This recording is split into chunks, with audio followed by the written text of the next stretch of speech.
Hello my dear students, मैं Subroto sir welcome करता हूं तुम्हें ट्यूटर सुब्रतो पर। और इस वीडियो में तुम्हारे लिए रहेगा पोलिनोमियल्स। पोलिनोमियल्स क्या है, पोलिनोमियल्स को हम किस तरह से क्लासिफाई कर सकते हैं, पोलिनोमियल का यूज किस तरह से करना है, और कुछ एग्जांपल के साथ मैथ को सॉल्व करना भी सिखाऊंगा इस वीडियो में। यानी कि एक वीडियो में पूरा का पूरा पोलिनोमियल्स तुम सीखने वाले हो। तो बने रहो शुरू से लेकर लास्ट तक, चैनल को सब्सक्राइब कर लो, वीडियो को पहले लाइक कर लो क्योंकि बहुत जानकारी वाली चीज मिलने वाली है। और साथ में शेयर करो अपने फ्रेंड सर्किल और रिलेटिव के बीच ताकि हर बच्चा सीख सके खुद से मैथ को सॉल्व करना। तो चलो स्टार्ट करते हैं। पहले व्हाट इज पोलिनोमियल, पोलिनोमियल आखिर है क्या?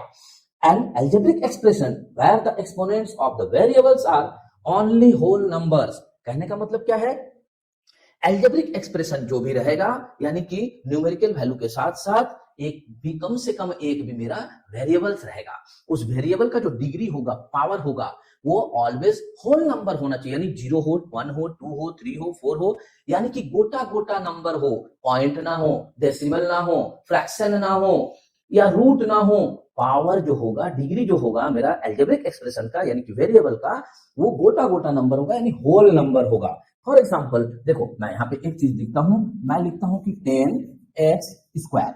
यहाँ पे अगर तुम ध्यान से देखोगे, ये जो तुम्हारा 10x² हुआ, इसमें पावर क्या है? पावर यानी डिग्री 2 है, गोटा नंबर है, इसलिए इसे हम कहेंगे ये एक पोलिनोमियल है। लेकिन यही पावर अगर -2 हो जाता तो फिर इसे हम पोलिनोमियल नहीं कहते। यानी कि पावर ऑलवेज होल नंबर ही होना है, ये दिमाग में आया। अब मान लो कि मैं कहता हूं एक नंबर है 5x⁻⁰। ये पावर हम देख रहे हैं यानी डिग्री को x का देख रहे हैं, 1/3 है। तो 1/3 क्या है? फ्रैक्शन नंबर है, रैशनल नंबर है, होल नंबर नहीं है। इसलिए इसे भी हम कहेंगे कि दिस इज नॉट पॉलिनोमियल, ये पॉलिनोमियल नहीं कहलाएगा।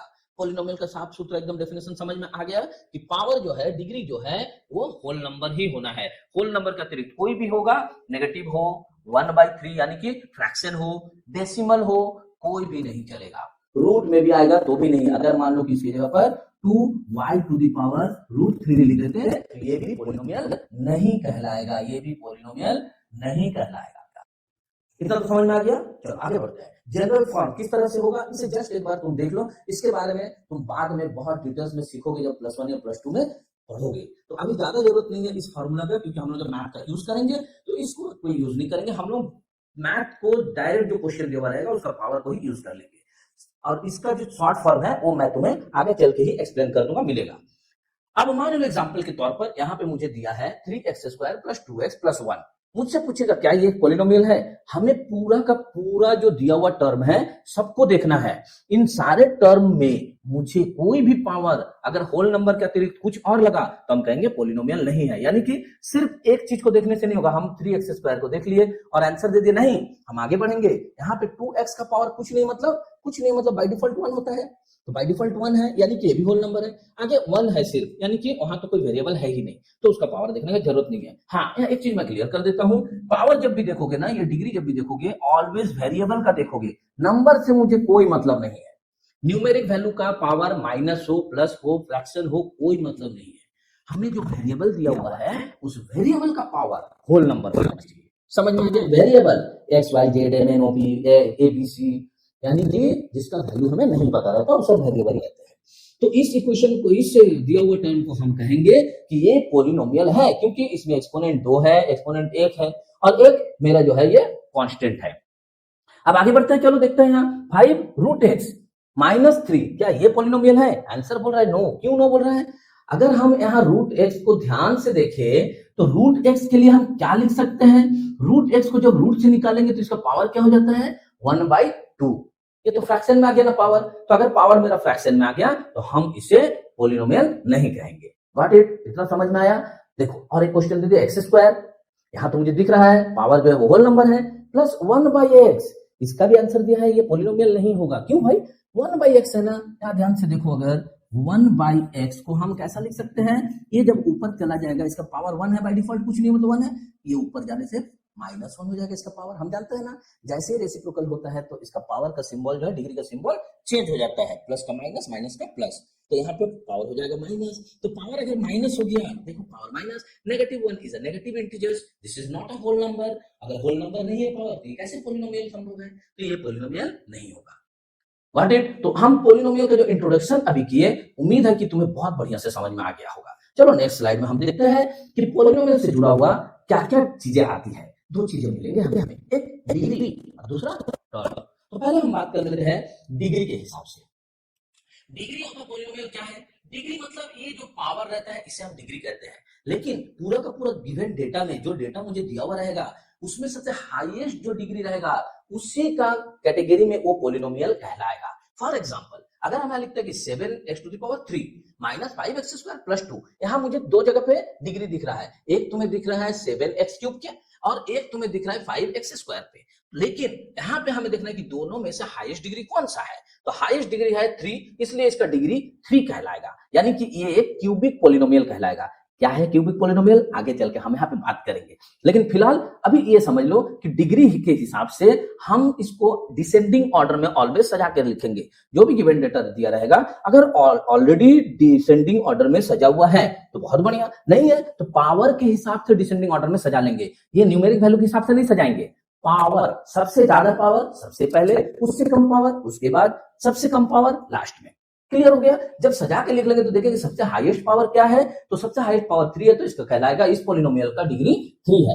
फिर से एक बात ध्यान रखना, ये लिखते समय ये ध्यान देना कि कोई भी पावर होल नंबर के अलावा दूसरा कोई नहीं होना चाहिए। अगर दूसरा कोई हो गया तो वो पोलिनोमियल ही नहीं कहलाएगा। हो सकता है पहला वाला 3 रहता, लेकिन दूसरा वाला -2 रहता पावर में, तो फिर ये पोलिनोमियल ही नहीं होता था, कोई डिग्री नहीं लिखते हम, लिख देते this is not polynomial. Clear है? चलो आगे बढ़ते हैं।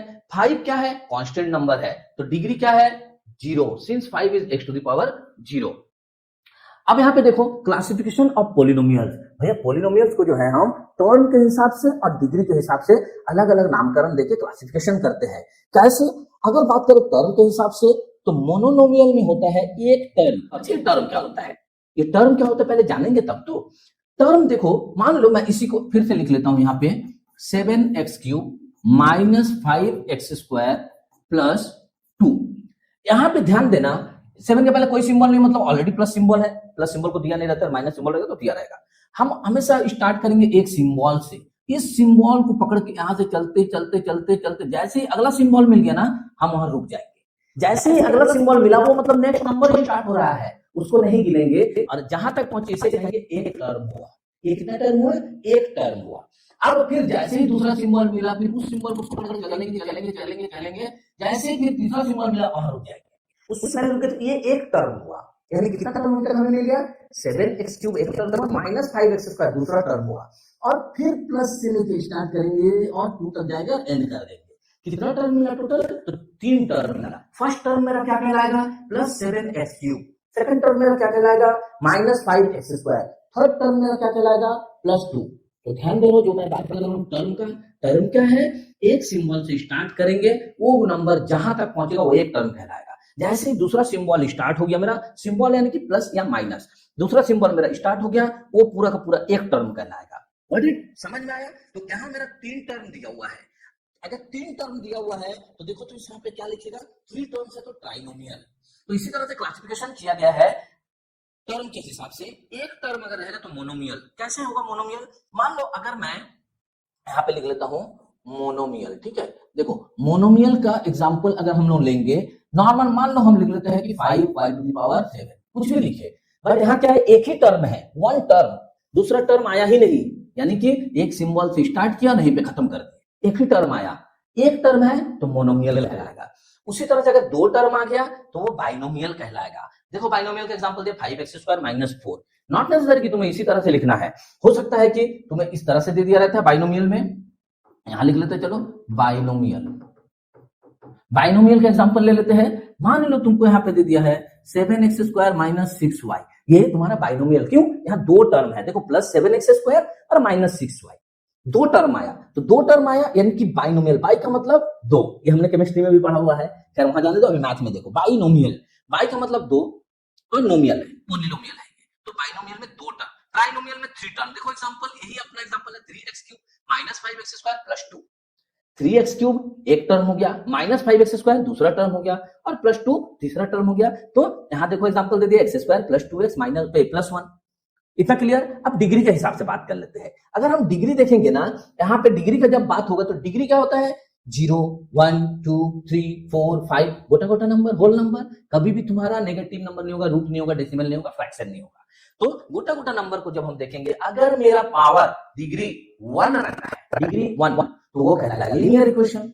अगर तुम्हारा डिग्री 2 रहता है, ये डिग्री किसका बात हो रहा है, ये हाईएस्ट वाला, हाईएस्ट डिग्री पूरे पॉलिनोमियल में जो हाईएस्ट डिग्री रहेगा उसका बात हो रहा है। इसको देखते हम डिसीजन नहीं लेंगे, ये पहला वाला जो सजा के लिखेंगे ना डिसेंडिंग ऑर्डर में, सबसे बड़ा डिग्री पहले, फिर उससे छोटा, फिर उससे छोटा, फिर उससे छोटा, इस तरह से।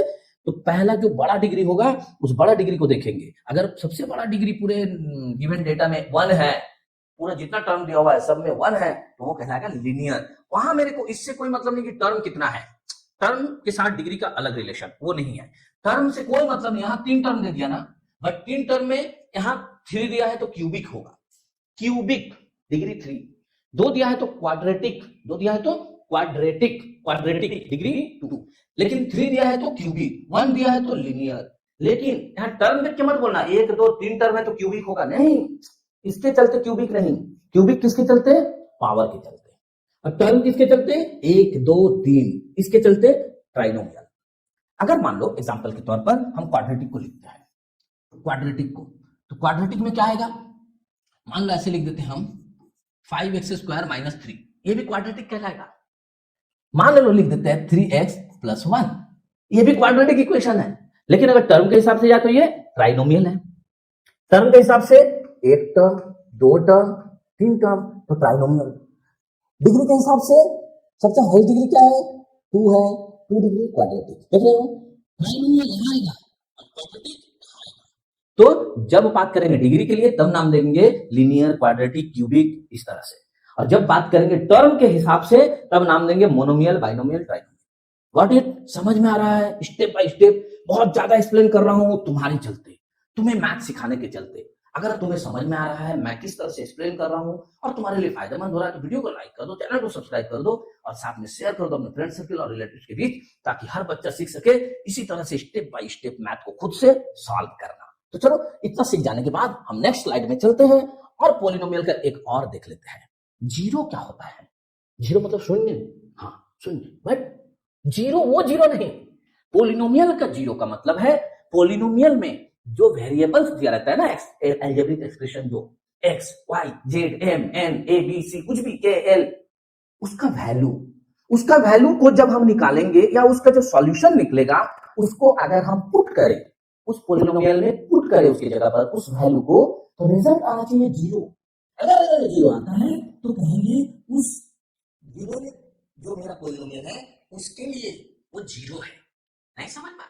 देखो ध्यान से, a real number k is called a zero of a polynomial yes if p k is equal to 0। मतलब मान लो एग्जांपल के तौर पर एक तुमको इक्वेशन दे दिया जाता है 2x minus 4 is equal to 0। अभी ये जीरो आएगा कि नहीं आएगा मुझे नहीं पता है। अगर इस 2x minus 4 का वैल्यू निकाले, हमें जीरो लाना है, ये टारगेट है मेरा। कैसे आएगा? अगर इस x की जगह पर हम 2 पुट कर दे तो क्या बन जाएगा, 2 into 2 minus 4 यानी कि 0। तो कहेंगे ये x का जो वैल्यू है, x का सॉल्यूशन है, x इज इक्वल टू ये 2 होगा। और x इज इक्वल टू 2 अगर हुआ, ये 2x के लिए वो नंबर है जिसको यहां सॉल्व करने पे रिजल्ट आता है 0। तो हम कहेंगे इस पॉलिनोमियल का जीरो है 2, इस पॉलिनोमियल का जीरो है 2, x का वैल्यू 2 है, यानी कि इस पॉलिनोमियल का वैल्यू 2 है। समझ में आया? जीरो ऑफ द पॉलिनोमियल मतलब, जीरो ऑफ द पॉलिनोमियल मतलब x का वैल्यू, यहाँ x लिखा है इसलिए मैं x बोल रहा हूँ, कोई भी वेरिएबल हो सकता है, k l m n o p a b c m n कुछ भी। तो x का वो वैल्यू जिसको यहाँ पुट करने से मेरा ये इक्वेशन बन जाए तो जीरो रिजल्ट दे, तब कहेंगे वो जो आंसर निकला है, x का जो वैल्यू निकला है वो उस पॉलिनोमियल का जीरो है। यहाँ जीरो समझ में आया? चलो remainder and factor theorem. Remainder theorem क्या होता है भैया? रिमाइंडर थ्योरम होता है, फैक्टर जानते हो, फैक्टर जैसे 4 का फैक्टर क्या होगा, 1 2 एंड 4। कैसे? फैक्टर का मतलब क्या होता है, जो नंबर का फैक्टर होगा, ये फैक्टर इस नंबर को पूरा डिवाइड करेगा। पूरा डिवाइड करने का मतलब रिमाइंडर मेरा जीरो बचेगा। रिमाइंडर में कुछ भी नहीं बचेगा, यानी कि पूरा का पूरा डिवाइड हो जाएगा। बात है समझ में आया? अगर हम 6 की बात करें तो 6 के लिए 1 2 3 एंड 6 ये फैक्टर होगा। क्यों? 6 को 1 से डिवाइड करेंगे तो रिमाइंडर क्या बचेगा? 0। 6 को 2 से डिवाइड करेंगे तो रिमाइंडर क्या बचेगा? 0। 6 को 3 से डिवाइड करेंगे तो रिमाइंडर 0, और 6 को 6 से डिवाइड करेंगे तो रिमाइंडर 0 बचेगा, क्योंकि वो पूरा पूरा भागा हो जाएगा। तो उसी से कह रहा है px is divided by x minus a, where x minus a is इसका फैक्टर होगा। मेरा पोलिनोमियल किसका? px। px बोले तो ये जो चीज दिया हुआ ना, इसको हम px के रूप में दिखाएंगे। कोई भी चीज को मान लो x² माइनस 5x माइनस 3 अगर दे देता है, इसको हम px के रूप में दिखाएंगे, यानी कि पोलिनोमियल ऑफ x। इस x की जगह पर जो वैल्यू पुट करेंगे, यहाँ पे बैठा के देखेंगे 0 आ रहा है या नहीं। अगर 0 आ जाता है तो x का वैल्यू उतना ही होगा। इस वाले पोलिनोमियल में x का वैल्यू निकला था 2, यानी कि यहाँ अगर 2 रख देते x की जगह पर तो रिजल्ट आता 0, यानी x का वैल्यू हो जाता 2। तो x का वैल्यू अगर 2 हो जाता तो हम कहते हैं x minus 2 is equal to 0। 2 को अगर हम लेफ्ट हैंड साइड में लेके चले तो x माइनस 2 हो जाएगा, राइट हैंड साइड में क्या बचेगा? 0। तो ये जो x माइनस 2 हुआ ना, ये मेरा इस पोलिनोमियल का 2x माइनस 4 का फैक्टर होगा। x minus 2 is factor of 2x minus 4, क्योंकि x इक्वल टू 2 निकला था रिजल्ट। 2 को लेफ्ट हैंड साइड में लाएंगे तो माइनस हो जाएगा, इधर 0 बच जाएगा। तो x माइनस 2 जो बना ना, ये एक फैक्टर होगा गिवन पोलिनोमियल का। वही चीज यहां बोलना चाह रहा है रिमाइंडर थ्योरम में, अगर मेरा रिजल्ट यानी रिमाइंडर 0 बच जाता है तो जो रिजल्ट निकला है उसको लेफ्ट हैंड साइड में लेके आओ, वो जो बनेगा वो बनेगा इसका फैक्टर, और रिमाइंडर क्या होगा? ऑलवेज 0 निकलना चाहिए। रिमाइंडर थ्योरम से जब हम इसको सॉल्व करेंगे, हमें 0 निकले ना निकले से कोई मतलब नहीं है। हमारा रिजल्ट जो रिमाइंडर में निकलेगा, हम रिमाइंडर के रूप में उसका आंसर लिख देंगे। फॉर एग्जांपल, अगर तुम 9 को डिवाइड करते हो 2 से, क्या रिजल्ट निकलेगा? 2 4 जा 8, रिमाइंडर 1, तो हम लिख देंगे ना remainder is equal to 1 answer. मुझसे रिमाइंडर अगर पूछा जाएगा, इसी रिमाइंडर को निकालने के लिए फॉर्मूला बनाया गया है, उसी थ्योरम बनाया गया है, उसी थ्योरम का नाम है रिमाइंडर थ्योरम। व्हाट इट समझ में आया? फैक्टर थ्योरम क्या है? अभी हमने बात किया, अगर x का वैल्यू 2 निकला है, 2 को हम लेफ्ट हैंड साइड में ले गए तो -2 हो गया। -2 हो गया मतलब x minus 2 is equal to 0 बचा। ये जो है ये x माइनस 2 आया, यही मेरा गिवन पोलिनोमियल का फैक्टर होगा। वही चीजें बता रहे हैं। pa is equal to 0, pa is equal to 0 मतलब जब इसका वैल्यू को पुट किया तो रिजल्ट 0 निकला। रिजल्ट अगर 0 निकला तो x minus a is a factor. a क्या बात क्यों कर रहे हैं? यहाँ पे a क्या है? a कुछ नहीं है, a तुम्हारा x का रिजल्ट निकला था। जैसे यहाँ पे 2 निकला है, 2 को हम उधर ले गए तो x माइनस 2 गया, उसी तरह वो a को उधर ले गया तो x माइनस a हो गया। आगे जब मैथ सॉल्व करेंगे बहुत ज्यादा क्लियरिटी होगा। वीडियो में पूरा लास्ट तक बने रहो, तभी एक एक पॉइंट एक एक चीज तुम्हें समझ में आएगा।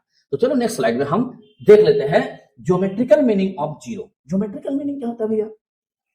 ज्योमेट्रिकल मीनिंग का मतलब है ना, कहीं पे ड्रॉ करके दिखाना या फिर कहीं पे उसका स्थान को दिखाना कि ज्योमेट्रिक रूप में वो कहां पे मौजूद है। देखो तो जरा, the zeros of polynomial are x coordinate of the points where its graph crosses or touches the x axis। क्या बोला?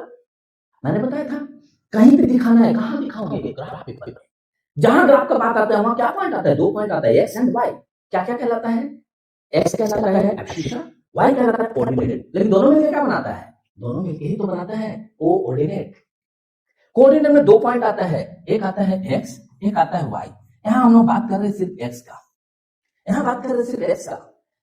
ऐसा पॉइंट, ऐसा कोऑर्डिनेट खोजो जो उस ग्राफ पेपर में, अगर तुम्हारा ये ग्राफ पेपर हुआ तो वो जो लाइन है वो कम से कम x पॉइंट पे कहां पे काटे। ये हमारा x होता है ना, ये x डैश होता है ना, ये y होता है, ये y डैश होता है, ये 0 होता है।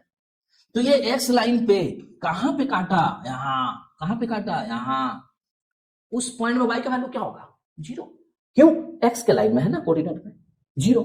तो जब कोऑर्डिनेट पढ़ेंगे तब पूरा डिटेल्स में बात करेंगे कोऑर्डिनेट का। अभी फिलहाल हम लोग बात करेंगे पॉलिनोमियल्स का। तो ऐसा 0, ऐसा वैल्यू, x का वैल्यू जो x एक्सिस को कहीं पर जरूर काटता है, वो पॉइंट खोजना है, वही पॉइंट को दिखाना है। लिनियर इक्वेशन कैसा होगा? ax प्लस b के रूप में होगा। तभी बात किए थे हम लोग, पावर अगर 1 हो जाता है तो क्या बनता है?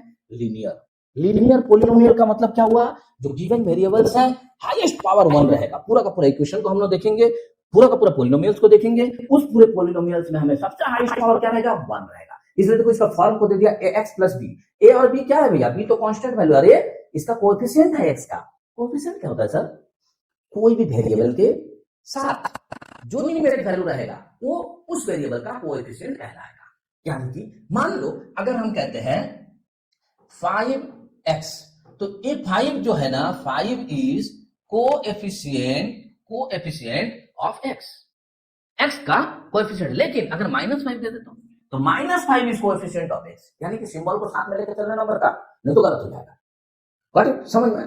फिर एक देख, मान लो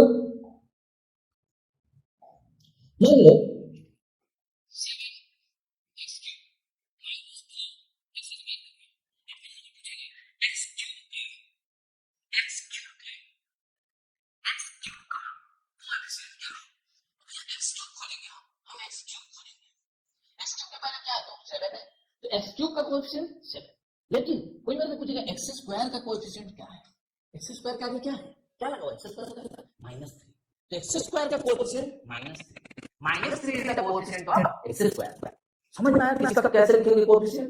जिसका पूछेगा उसके साथ जो नंबर लगा साथ में सिंबल को लेते हुए, -3 है तो -3 बोलेंगे x² के साथ, और x³ के साथ 7 है यानी +7, तो +7 को तो नहीं बोलते, 7 बोलते हैं। लेकिन जहां माइनस हो बताना जरूर, नहीं तो फिर रॉन्ग हो जाएगा। बात समझ में आया? दूसरा क्वाड्रेटिक पोलिनोमियल। क्या है भैया क्वाड्रेटिक पोलिनोमियल? देख ax² + bx + c, क्यों?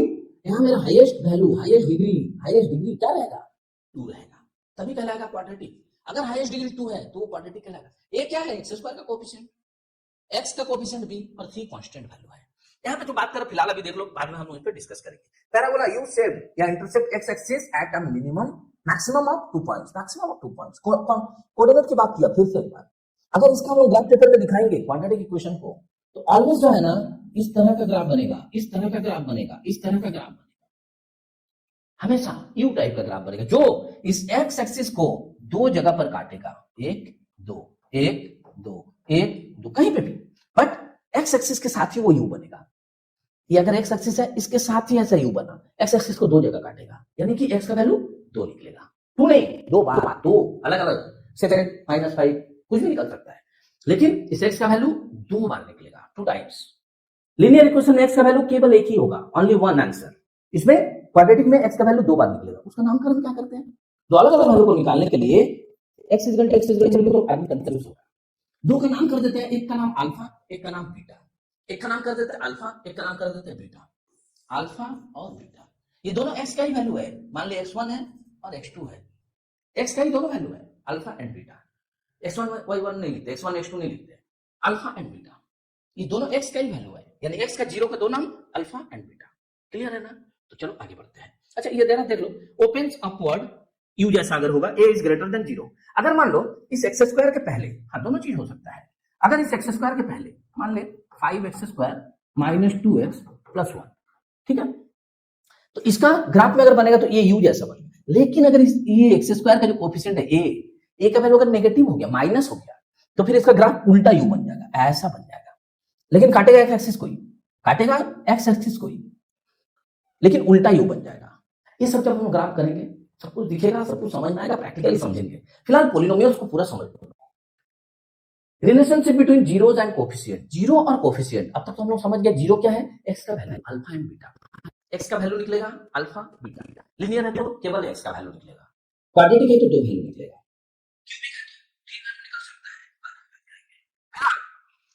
अगर relationship between zeros and coefficient की बात करें हम लोग केवल और केवल क्वाड्रेटिक पॉलिनोमियल। क्या होता है कोफिशिएंट? मतलब जो x² के साथ लगा वो x² का कोफिशिएंट, जो x के साथ लगा वो x का कोफिशिएंट। ये समझ में आ गया था? अब this is the most scoring topic in class 10। मैंने ऐसा क्यों लिखा है? क्वाड्रेटिक पॉलिनोमियल से ही सबसे ज्यादा क्वेश्चन पूछा जाता है। पॉलिनोमियल में अगर क्वेश्चन पूछा जाएगा क्वाड्रेटिक से जरूर पूछेगा, क्योंकि इसी में सारा खेला है। कैसा खेला है? अगर 2 जीरो होगा, 2 जीरोस, हमने नाम बताया था आपको, क्या क्या, अल्फा एंड बीटा। पहले इससे पहले बता दिया था ना, alpha and beta. Alpha and beta के साथ इसका जो कोफिशिएंट है उसका रिलेशन है। पहले देख ले कोफिशिएंट क्या क्या है। x² का कोफिशिएंट यहां लिख लेते हैं, कोएफिशिएंट ऑफ x² क्या है? a। कोएफिशिएंट ऑफ x क्या है? b।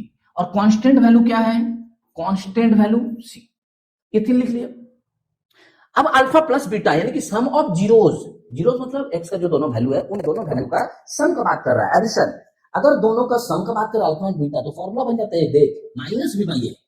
ये जो b है ना, ये alpha plus beta alpha plus beta equal to minus B by A, ये फॉर्मूला बन जाता है।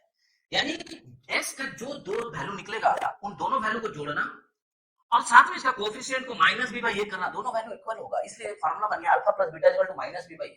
सेम चीज प्रोडक्ट ऑफ जीरोस यानी कि alpha into beta, alpha into beta क्या है, C by A, C by A constant by coefficient of X square, और coefficient of X by coefficient of X square, आगे में माइनस रहेगा, alpha plus beta, समझ में, alpha plus beta minus B by A, alpha into beta product of zeros C by A, C by A. Clear है, ये दोनों formula बहुत important है तुम्हारे। Formula to form a quadratic polynomials के into X square minus alpha plus beta X plus alpha into beta, क्या बताया मैंने इसमें, देखो मैं बताता हूं। अगर मुझे अल्फा प्लस बीटा मिल गया है, अल्फा प्लस बीटा मिल गया और मुझे अल्फा इंटू बीटा भी मिल गया, रिजल्ट पता है अल्फा प्लस बीटा का, अल्फा इंटू बीटा का। अब मुझे पॉलिनोमियल नहीं दिया, मुझे बताया गया कि तुम पॉलिनोमियल को खुद से बनाओ, कैसा होगा इक्वेशन, तो हम ये इक्वेशन बना के देंगे कि भैया x square minus alpha plus beta X plus alpha into beta, यही होगा मेरा पॉलिनोमियल। आगे में के दे के ब्रैकेट क्यों दिया है, उस तरह की कोई न्यूमेरिक वैल्यू है, उससे हम लोग पूरा का पूरा इक्वेशन, पूरा का पूरा पॉलिनोमियल को मल्टीप्लाई करें। बट वो छोड़ दो तुम, ये के इंटू को छोड़ दो, मेन क्या होता है X square minus alpha plus beta X plus alpha into beta, ये होता है मेरा पॉलिनोमियल। अगर मुझे अल्फा बीटा पता है और पॉलिनोमियल नहीं दिया है तो हम खुद से पॉलिनोमियल को दिखा सकते हैं। पहले क्या था, पॉलिनोमियल दिया था X square plus B X plus C, उससे हम alpha plus beta into beta निकाल सकते थे, फार्मूला ये मौजूद है। अब उल्टा मुझे अल्फा और बीटा का वैल्यू दे दिया है, मुझे ये कोफिशिएंट वगैरह नहीं पता है, मुझे पॉलिनोमियल नहीं पता है, मैं पॉलिनोमियल को लिखूंगा, the polynomial will be X square minus alpha plus beta into x plus alpha into beta, alpha plus beta का वैल्यू यहां पुट कर देना, अल्फा इंटू बीटा का वैल्यू यहां पुट कर देना, तो बन जाएगा तुम्हारा पॉलिनोमियल। गॉट इट, चिंता नहीं, एक्सरसाइज को ऑलरेडी सॉल्व करेंगे हम लोग, एक्सरसाइज एनसीईआरटी का एक एक मैथ को सॉल्व करके दूंगा तुम्हें, बस चैनल को सब्सक्राइब करके रखना, एक भी पॉइंट नहीं छूटेगा, एक भी मैथ ऐसा नहीं रहेगा जो तुमसे नहीं बनेगा। तो चलो आगे बढ़ते हैं और नेक्स्ट स्लाइड में हम देखते हैं जो बात किए थे क्वाड्रेटिक इक्वेशन के लिए क्यूबिक होने पर वो क्या हो जाता है। क्यूबिक कैसा होता है, A X cube plus B X square plus C X plus D, यानी कि यहां पे अगर हम कोएफिशिएंट की बात करें, coefficient of X cube is equal to A है, एक्स स्क्वायर का कोएफिशिएंट यहां बी हो गया, एक्स का कोएफिशिएंट सी हो गया, और मेरे लिए कांस्टेंट कौन हो गया भाई, डी हो गया। तो यहां मेरा क्यूबिक का हम जब बात किए थे पिछले स्लाइड बताते समय, ध्यान दो तो मैंने क्या कहा था, क्यूबिक में हो सकता है तीन वैल्यू निकले, अल्फा बीटा, तीसरा का नाम देते थे गामा, देखो जरा alpha beta gamma, let the three zeros be alpha beta and gamma. तो भैया इसका मल्टीप्लाई, प्रोडक्ट को पहले समझ ले, प्रोडक्ट तो बहुत इजी है, alpha into beta into Y, sorry gamma, alpha into beta into gamma, alpha into beta into gamma, तीन जीरो का multiply, product of alpha into beta into gamma, three zeros, D by A, आगे में minus लगा देना, D by ए, यहां देख minus D by A, alpha into beta into gamma, तीनों zeros का product minus D by A, coefficient दिया है मुझे निकालने बोला, प्रोडक्ट ऑफ जीरोस निकाल दिया। अगर मुझे कहे कि तीनों का सम निकालो, तो तीनों का सम होगा alpha plus beta plus gamma, alpha plus beta plus gamma का क्या फॉर्मूला होगा, वही होगा माइनस बी बाई ए, जो वहां अल्फा प्लस बीटा का हुआ था। लेकिन यहां एक ट्विस्ट आता है, क्योंकि क्यूबिक है तो ऐसा भी तो हो सकता है alpha into beta plus beta into gamma plus gamma into alpha, यानी हर एक जो जीरोस है तीनों आपस में दोनों का प्रोडक्ट का सम, आपस में दोनों का प्रोडक्ट का सम, यानी alpha into beta, beta into gamma और गामा इंटू अल्फा, फिर तीनों का सम। इसका क्या फॉर्मूला होगा, सी बाई ए, इसका क्या फॉर्मूला होगा, सी बाई ए, जो तुमने वहां पे अल्फा इंटू बीटा का लिखा था। तो मिस्टेक मत करना, दोनों को अलग अलग पढ़ना, दोनों को अलग अलग समझना। क्वाड्रेटिक का बनाया, क्वाड्रेटिक का कुछ मैथ को पहले बना लेना, ऑलरेडी एनसीईआरटी में अलग एक्सरसाइज दिया हुआ है, क्यूबिक के लिए अलग एक्सरसाइज दिया हुआ है, तो हम लोग अलग अलग सॉल्व करेंगे, बहुत इजी प्रोसेस से समझ में आ जाएगा, ब्रेन में बैठ जाएगा। उम्मीद है कि पॉलिनोमियल का कोई भी पॉइंट मैंने तुम्हें ऐसा नहीं है कि छोड़ दिया है, फिर भी अगर ऐसा लगता है कि कुछ मिसिंग है तो मुझे कमेंट सेक्शन में बताओ, मैं उस पर भी तुम्हें वीडियो बनाकर समझा दूंगा। मिलता है नेक्स्ट वीडियो में, पॉलिनोमियल का सारा एक्सरसाइज एनसीईआरटी बुक से खास तुम्हारे लिए रहेगा, एक एक क्वेश्चन का स्टेप बाय स्टेप सॉल्यूशन। तब तक वीडियो को लाइक कर दो, चैनल को सब्सक्राइब कर लो और शेयर कर दो अपने फ्रेंड सर्किल और रिलेटिव्स के बीच, ताकि हर बच्चा सीख सके खुद से इंडिपेंडेंट होकर मैथ्स को सॉल्व करना। बाय।